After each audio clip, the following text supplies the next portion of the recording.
안녕하세요, 찰리브라입니다. 오늘 영상에서는 지금 현재 이제 시장 상황을 여러분들 보시면 아시겠지만 뚜렷한 방향성이 없어요. 그냥 지난번에 있었던 29,000달러 초반까지 한번 떨어진 적이 있었잖아요. 거기까지 떨어진 건 아니지만 어쨌건 이도저도 아닌 어떤 시장 장세이기 때문에 이런 상황이 더 오히려 살얼음판을 걷는 그런 느낌을 아마 가지실 거예요. 그래서 제가 이제 반복해서 말씀드리지만 풀베팅 이런 구간에는 풀베팅을 하시기보다는 최소한 아무리 못해도 10에서 20%좀 많이 잡으면 30% 정도의 현금은 그냥 미리 비축해둔 거는 풀베팅에서 지금 야금야금 사시기보다는 진짜 위기의 순간이 왔을 때 그때 매집할 수 있게 남겨두시는 걸 일단 추천을 드리고, 여러분들이 가지고 계신 코인들이 지금 어떻게 움직이고 있나, 구인은 하고 있나, 이런 걸 보면 그 블록체인이 성장할 수 있나, 지속 가능한가를 우리가 가늠할 수 있다라고 저는 생각을 하거든요. 그래서 오늘은 제가 뉴스도 많이 찾아보고 하는데 저는 뉴스는 잘 안 봐요, 솔직히 말씀드리면. 그리고 뉴스를 본다고 해서 그 시장의 방향성을 알 수 있는 건 아니거든요. 그래서 어쨌건 오늘은 좀 판테라 캐피탈하고 이제 관련해서 좀 말씀을 많이 드려보려고 하는데, 일단 첫 번째는 저도 요즘에 이제 지속적으로 야금야금 사모으고 있는 리플이죠. 이 XRP 관해서 이제 말씀드리는데, 리플렛 클라우드를 통해서 여기 보시면은 아랍하고 아랍에미리트하고 인디아 간의 국경 간 송금 결제, 페이먼트 시스템에 관해서 구현을 했다. 이 파트너십을 맺었다. 그래서 루루 익스체인지 아랍에미리트가 나와서 이것에 관해서 얘기가 나왔는데, 소송이 어떻게 증권이냐 증권 아니냐가 전 중요하다라고 생각 안 해요. 일단 증권이다라고 이제 판명이 난 거는 미국에서 이제 증권거래위원회에서 허위 테스트라고 있거든요. 그거는 XRP에 국한된 얘기가 아니에요. 그래서 원래도 기존에 있었던 법을 CRC에서 적용해서 이미 그들은 벌써 2년 전부터 그렇게 추진을 해 왔었던 거고, 그것으로 인해서 이 XRP가 저는 끝난다고는 생각 안 합니다. 그래서 어쨌건 요걸 가만히 요런 거 하나하나를 가만히 보시면 이들은 인프라를 계속 확장하고 있다는 거죠. 그래서 망할 프로젝트라고 이제 생각을 안 하고, 그레이스케일 자산운용사 여기 보시면 마일드스톤을 달성을 했다. 2020년 4분기에만 2024분기에만 3.3 빌리언을 추가로 이제 모집을 했다. 기관 투자가들로부터 이제 투자를 받은 거죠. 그 투자된 자금 갖다 여기 나와 있는 코인들에 이제 나눠서 투자를 진행했었던 거고, 그리고 중요한 건 제가 여기 나와 있는 이제 포트폴리오를 이제 간간히 보여드리면서 나쁘지 않다, 나쁘지 않다 이렇게 말씀을 드리는데, 지금 현재 이제 가 있는 코인도 있고 많이 상승 못한 코인도 있어요. 비트코인 같은 경우는 많이 상승을 했죠. 이더리움은 그 뒤를 쫓아가고 있고, 근데 비트코인 캐시, 이더리움 클래식, 그리고 호라이젠 코인, 라이트 코인, 스텔라 루멘, 지캐시까지 여기 나와 있는 코인은 그러면 투자할 값어치가 없냐라고 보시는 분들도 있어요. 근데 이거는 여기 포트폴리오에 있는 게 중요한 게 아니라 이 하나하나의 코인의 메커니즘과 채굴하고 관련돼 있는 코인들, 그리고 XRP하고 관련돼 있는 스텔라 루멘도 이들이 이제 움직이는 어떤 그 기본적인 그 블록체인 생태계에서 순기능이 있거든요. 기능적인 면이 있거든요. 그래서 그쪽으로 파고들면 여러분들이 이제 원하시는 퍼즐 조각을 맞추실 수 있는 부분이 있어요. 그거는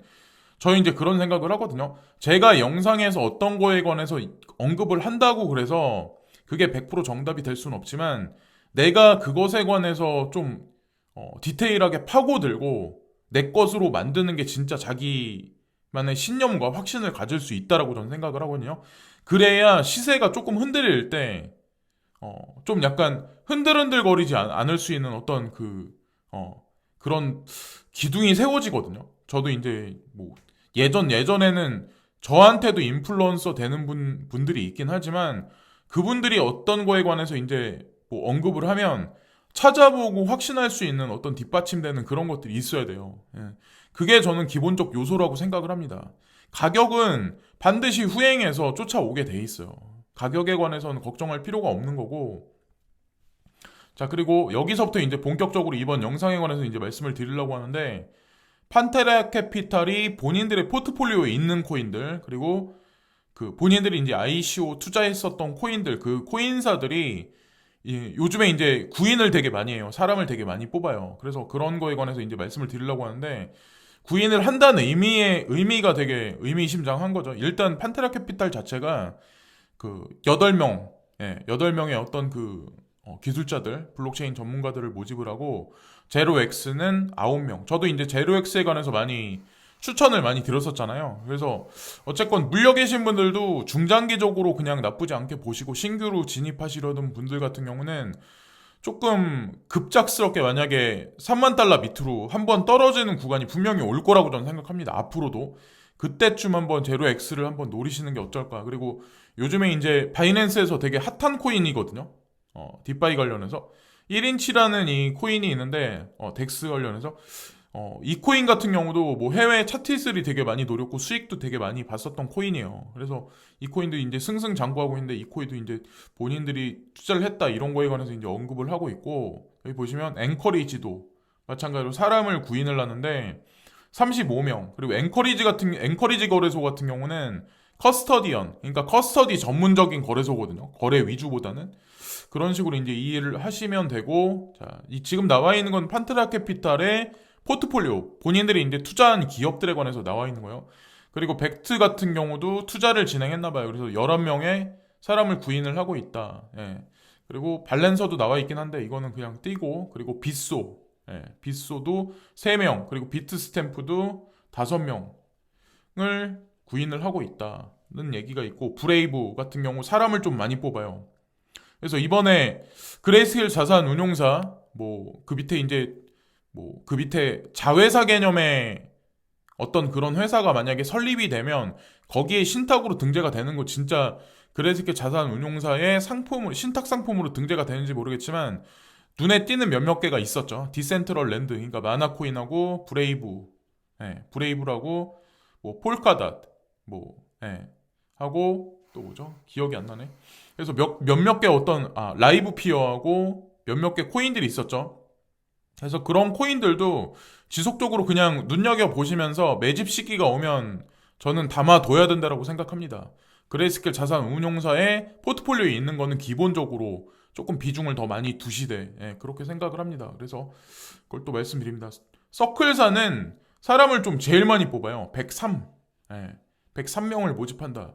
그러니까 2월 달부터 스텔라 루멘을 이용해서 스테이블 코인을 찍어내기로 이미 오피셜하게 발표가 돼 있고 그것이 아마 코인 시장의 유동성 공급을 조금 많이 하기 시작을 하면 좀 판세가 되게 많이 바뀔 거라고 생각을 하는데 많은 분들이 지금 예측을 하는 게 2월 달이 아마 춘절일 거예요. 2월 11일부터 17일까지인가가 아마 춘절일 거예요. 그래서 2월 달 중순 이후 그래서 아무리 빨라봐야 2월달 하반기 정도는 돼야 되지 않을까. 그리고 진짜 불장다운 불장은 제가 이제 조심스럽게 예측을 해보면 아마 3월달 정도는 되지 않을까라는 생각을 해요. 그래서 2월달 중은 아마도 매집 구간으로 보셔야 되지 않을까라는 생각을 합니다. 매집 구간으로 본다는 의미는 시세가 막 상승하니까 매집한다는 의미가 아니라 시세가 조금 주저할 가능성이 높을 수도 있다라는 생각을 이제 전 하거든요.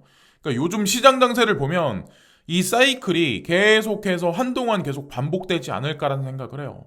그 중간에 왈칵 한번 쏟아내고 또 오를 것 같이 하다가 34,000달러를 또 찍고 또 그냥 이도저도 아닌 어떤 그 박스권에 그리고 코스모스도 마찬가지로 9명을 구인한다라는 얘기가 있고 그리고 일렉트로닉 코인 컴퍼니도 있는데 이건 지캐시거든요.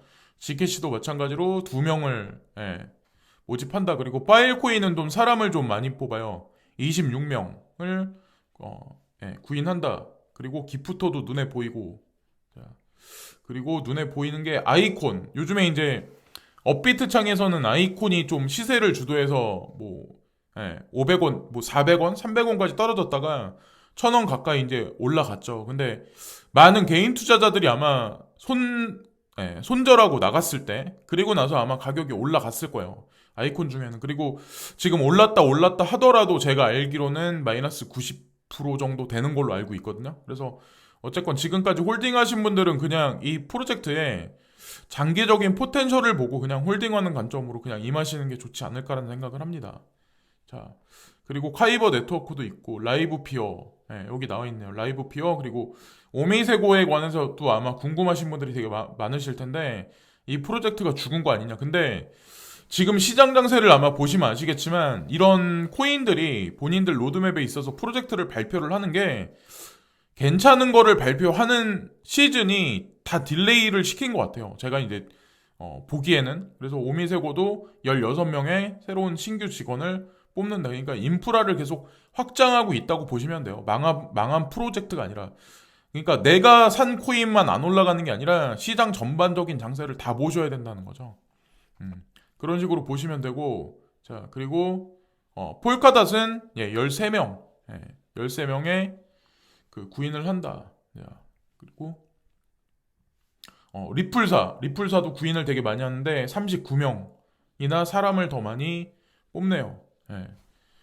그래서 다음 달에 22일 날 이후에 그 다음에 이제 결과가 어떻게 나오는지 진짜 저도 이제 궁금하네요. 조마조마 한편으로는 기대감, 한편으로는 설레임. 근데 망한다고는 일단 전 생각을 안 해요. 그리고 테라 프로젝트도 마찬가지로 사람을 많이 뽑고 있어요. 테라도 저는 이제 되게 좋게 보고 있는 프로젝트거든요. 그리고 신세틱스도 마찬가지로 저는 이제 좋게 보고 있는 프로젝트고, 그리고 자넷 옐런이 이제 컨펌 됐는데 뭐에 관해서 이제 컨펌 됐냐면 아마 여러분 아실 거예요. 경기 부양책 예산에 관해서 바이든 행정부에서 1.9조 달러에 관해서 자넷 옐런 재무장관이 지지를 한다. 그리고 그 자넷 옐런 재무장관으로 임명되기까지 여러 가지 어떤 그 과정이 있거든요. 근데 오피셜하게 지명이 됐기 때문에 아마 순차적으로 이 경기 부양 예산에 관해서도 어느 순간이 되면 아마 풀리기 시작을 할 거예요. 그게 제가 미국에 계시는 분한테 얘기 듣는 거는 2월달 중순이 된다라는 얘기를 들었거든요. 그래서 뭐 그때쯤이 아마도 모든 어떤 그 포커스가 맞춰지지 않을까라고 이제 전 생각을 합니다. 어쨌건 그런 영향이 당신의 지갑에 영향이 있을 거다 이런 얘기가 있었고, 다른 거래소들은 다 상장 폐지하고 그러는데 쿠코인 거래소만 유일하게 얼마 전에 XRP에 관해서 마진을 텄다라는 얘기가 있었거든요. 마진 상품에 관해서. 그리고 이오스에 관해서도 그런 얘기를 했었는데 여기 보시면 USDC죠. 그러니까 서클사에서 찍어내는 그 스테이블 코인 그 페어에 관해서 열었다. 그래서 XRP USDC, BSV USDC, 그리고 EOS USDC 트레이딩 페어에 관해서 런칭 시켰다. 이런 얘기가 있었고, 그리고 알고랜드 BSN 포탈을 시작했다. 뭐 이런 얘기가 있는데, 여러분들 아마 아시겠지만 BSN 같은 경우는 중국의 연합 블록체인이죠. 그러니까 모든 게 이제 집결된. 그래서 중국은 BSN을 통해서 저는 뭔가를 할 거라고 저는 생각을 하는데 여기 왜 알고랜드가 들어갔냐는 거죠. 참고로 서클사는 알고랜드를 통해서 스테이블 코인을 찍어내고 있어요. 2월달부터는 스텔라 루멘을 찍어내기 시작을 할 거고. 그래서 어느 시점이 가면 그 스텔라 루멘 같은 경우 지속적으로 이제 매집을 해 두시는 것도 제가 보기에는 중장기적 관점에서 전 나쁘지 않다라고 생각을 합니다. 그래서 추가적인 사항에서 이제 그걸 말씀드리고, 되게 신기하다고 생각 안 하세요? 이거 보면 왜 BSN에 서클사는 어떻게 보면 전형적인 미국의 스테이블 코인을 찍어내는 회사인데, 거기다 서클사는 또 유동성 공급을 코인베이스에도 되게 많이 해주고 있는데, 어떤 그런 관계를 보시면 사실은 미국과 중국을 그냥 따로 떨어뜨려서 그냥 분쟁 관계가 아니라 자웅동체라고 보시는 게 어떨까라고 저는 생각을 합니다. 그러니까 기사를 보고 우리는 다 세뇌됐다고 저는 생각하거든요. 뭐 어떤 사람이 뭐 대통령이 된다 그러면 자의적으로 바이든 대통령이 자의적으로 그 자리에 올라갔을까요? 한국은 문재인 대통령이 지금 집권을 하시는데 그분의 개인적인 의도에 있어서 그분이 그 자리에 올라갔을까요? 저는 다 뭔가가 다 뒤에 있다라고 생각하거든요. 그러니까 이런 말씀을 드리면 음모론자가 아닐까라고 이제 생각을 그렇게 말씀하시는 분들 분명히 있을 거예요. 가만히 여러분들이 전 세계 이제 돌아가는 흐름이나 어떤 그 패러다임에 관해서 이제 보시면 그 지도자들이 하는 말들이 공통되게 이렇게 움직일 때가 있어요. 그리고 조세제도에 관해서도 그거는 개인이 관여가 되는 게 아니거든요. 비하인드에 뭔가가 있다는 거죠. 자, 윙콜보스의 제미니 거래소가 아시아 진출을 추진한다. 싱가포르 달러를 지원할 거다. 그래서 싱가포르에 뭐 들어간다 이런 얘기가 있는데 저 이제 싱가포르 얘기가 나와서 말씀드리는데 팬데믹 사태가 이제 벌어지기 전서부터 사실은 그런 게 저는 있었다고 생각하거든요. 어차피 시간이 이제 지금 여기서 이제 10년, 20년 흘러가면서는 선진국 이제 G7 같은 경우는 저는 동아시아보다는 조금 떨어지기 시작을 할 거라고 생각해요. 그래서 미국의 금융 허브 그리고 뭐 유럽의 금융 허브 그런 어떤 그런 것들이 다 어떻게 보면 그 중심에서 싱가폴 쪽으로 저는 다 몰려갈 거라고 그 힘의 이동이 갈 거라고 생각하거든요. 싱가포르가 지정학적 위치가 딱 중간이에요. 예. 그 북미와 유럽의 중간 지점. 그리고 동아시아, 그러니까 아시아에서도 여기가 딱 크로스 오버되는 지점이라서 그래서 사실 엔트 파이낸셜이 여기에 이제 자리를 튼 게 아닐까라는 생각을 저는 하거든요. 참고로 영국에 있었던 뭐 JP 모건이나 이런 것도 싱가폴로 많이 이전을 한 걸로 알고 있어요.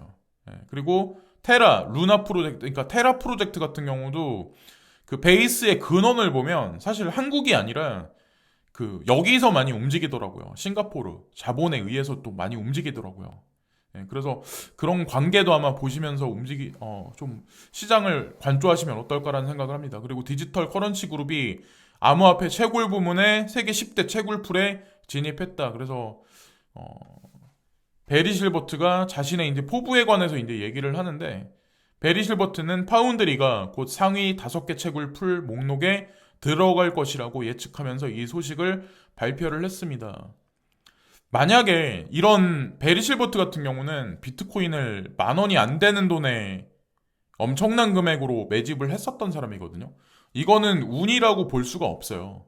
이 사람은 이미 이렇게 블록체인 생태계가 구현되고 이게 그 우리 화폐 시스템하고 결국 연결되고 이게 레버리지가 엄청나게 커질 거라는 걸 미리 이미 12년 전서부터 알고 있었다는 거죠. 그거는 이 사람의 촉이나 아니면 머리가 좋아서라고 저는 생각 안 합니다. 뭔가가 저는 분명히 있을 거라고 저는 생각해요. 뭐 연준에 누가 됐든 그게 뭐 글렌 허친스가 됐던 글렌 허친스를 보고 저는 이제 방송에서 많이 말씀드리지만 그 사람 뒤에도 분명히 뭔가 있을 거라고 저는 생각을 해요. 왜 전 세계 대통령이 참가하는데 그분이 왜 거기 나가서 연설을 할까요? 그것도 되게 아이러니하다고 저는 생각을 합니다. 그래 어쨌건 이제 그리고 중장기적으로 이 산업이 계속해서 발전할 거라는 거에 관해서 확신을 갖기 때문에 이런 채굴 산업에 관해서 바운더리를 만들어냈고 많은 돈을 여기다 투자를 한다고 저는 생각을 해요. 그래서 그냥 비트코인을 사모으는 게 중요한 게 아니라 그 이후에 인프라까지 구축을 하고 이 채굴 산업이 비트코인 이외에 다른 마이닝할 수 있는 코인들하고도 직접적으로 연관관계가 있다는 걸 보시면서 그레이스케일 자산운용사 포트폴리오 중에 채굴 코인에 관해서 탐색을 한번 해보시는 그러니까 시간을 가지시는 것도 제가 보기에는 이렇게 막 시장이 안 좋을 때, 와락하게 쏟아질 때, 저점 매수 구간으로 볼 수 있는 코인을 발견할 수 있는 시기가 되지 않을까라는 생각하고 비트메인 CEO가 가장 암호화폐 방식으로 발표한다 뭐 이런 얘기가 있는데 어쨌건 사임한다는 얘기죠. 비트메인 네 CEO 겸 회장이 사임한다. 그래서 우지한이 뭐 사임한다 이런 얘기가 있는데 전 이거를 어떻게 받아들이냐면 항상 역발상이 되게 중요하다고 생각하거든요. 중국의 마윈 회장도 뭐 행방불명 됐다, 뭐 사라졌다 이런 얘기가 있는데 제가 엔트파이낸셜, 그러니까 알리바바가 엔트파이낸셜을 만들어냈잖아요. 엔트파이낸셜이 자리를 되게 오래전에 튼 거는 또 싱가폴이에요. 그래서 싱가폴이 아마도 제가 보기에는 서방과 동아시아의 금융의 허브로 일원화돼서 그쪽에 아마 핵심이 되지 않을까라고 이제 전 생각을 하고 있는데 비트메인 같은 경우도 거기다 이제 그 선물 옵션 거래소를 런칭을 했어요. 그것만 전문적으로 하는 거를. 그래서 이 사람이 이제 빠져나갔다고 해서 비트메인이 망하는 게 아니라 IPO하고 연관돼서 좀 긍정적으로 역발상으로 보시는 게 어떨까. 제가 마윈 회장 뭐 실종 사태를 보면서 엔트파이낸셜 IPO가 다가오는 게 아닐까. 한두 달 내에 그런 생각을 했었거든요. 그래서 이것도 그렇게 보시면 어떨까라는 생각을 하고 여기 보면 갤럭시 디지털에서 코인베이스, 테라, 스테이블 코인을 사용하여 딥바이에 2,500만 달러를 베팅을 했다. 제가 이제 예전에도 이제 언급을 많이 드렸었는데 이 테라 프로젝트 있죠. 그러니까 우리가 투자할 수 있는 거는 루나 코인이죠. 루나 코인. 예, 루나 코인에 투자를 하시면 되는데 저점이 왔을 때, 그러니까 알트코인이기 때문에 폭락을 할 때가 분명히 있거든요. 그때마다 매집을 해둬서 중장기로 바라보셔도 루나 같은 경우는 저는 나쁘지 않게 보거든요. 이게 왜 그러냐면 실물 경제가 있어요. 예, 실제로 실물 경제 사례가 있고 차이 프로젝트가 중간에서 그 중간고리 역할을 하기 때문에 망하거나 그러지 않고, 특히나 이제 신현성이라는 이 인물 같은 경우는, 이분 같은 경우는 싱가폴, 예, 싱가폴 하면 또 엔트파이낸셜하고 또 그런 어떤 어떤 보이지 않는 연결고리. 그리고 또 하나 이제 중요한 게 2018년 제 영상 이제 초반에 말씀드렸던 소프트뱅크 그룹의 손정희 회장님하고 어떤 그 소프트뱅크 벤처스하고의 어떤 그런 어떤 그 퍼즐 관계를 맞춰 보시면서 또 루나 같은 경우는 좀 보시면은 좀 재미난 게 되게 많이 있거든요. 그래서 구글링해서 이제 서칭을 연결해서 보시면 아마 재미난 게 되게 많이 있을 거예요. 그래서 확신을 가질 수 있는 프로젝트가 아닐까라고 생각을 하면서 이번 영상은 마치겠습니다. 그래서 XRP에 관한 얘기도 오늘 되게 많이 들었고 다양한 코인에 관한 얘기도 많이 들었는데, 차트를 제가 오늘 안 가져온 이유는 제가 지속적으로 이제 추종하는 차트들이 차트를 올리지를 않아요. 예. 본인들 예상이 다 틀렸기 때문에. 근데 그들이 능력이 없어서 그런 건 분명히 아니거든요. 개인의 예측을 항상 벗어나는 범위가 있기 때문에 저희 이제 그렇다고 생각을 하고, 만약에 그들이 또 차트를 올리고 예견을 하면 또다시 이제 그런 영상은 만들어서 한번 올려보겠습니다. 그게 예측이 틀린다고 하더라도. 지금까지 찰리 브라운이었고요. 오늘도 시청해주신 모든 분들께 진심으로 감사를 드리고요. 너무 근심 걱정들 많이 하지 마세요. 크립토 시장은 이렇게 막 정적인 횡보가 있는 구간이 오고 와락 쏟아내면 여기서 더블, 트리플까지 올라갈 수 있는 시장이 오기 위해서 도움닫기 위한 휴식 구간이라고 이제 생각을 하시면 조금 더 이제 마음이 편안해지시지 않을까라고 생각합니다. 구독과 좋아요 부탁드리면서 이번 영상도 마치겠습니다. 오늘도 진심으로 감사합니다.